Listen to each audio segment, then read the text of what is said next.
Matizchi akalar, Nexia 3 haydaydigan akalarga ozgina yordamlaring kerak bo'lib qoldi. Ya'ni bularda bitta muammo bo'layapti ekan. Aynan shu muammoga sizlardek bitta detal foyda beryapti ekan. Videoga bitta like bosib, profilga obuna bo'lib turing. Video davomida nimaligini ham o'zingizga ham tushuntirib o'taman. Nexia 3 mashinalarida rulda og'ir bo'lib qolishi yoki mahallalarda rulni burab turganda rul birdaniga qattiq bo'lib qolishiga sabab bu gidravlika nasos bo'ladi. Qo'limda Nexia 3 gidravlika nasos.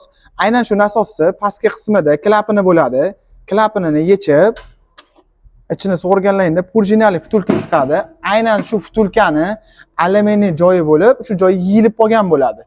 Agar siz buni Matiz mashinasini gidravlika nasosini klapini yechib, ichidagi purjinali vtulkasini olganingizda bu temirli bo'ladi. Mana o'zlaring ko'rishingiz mumkin. Bu hech qachon yeyilmaydi.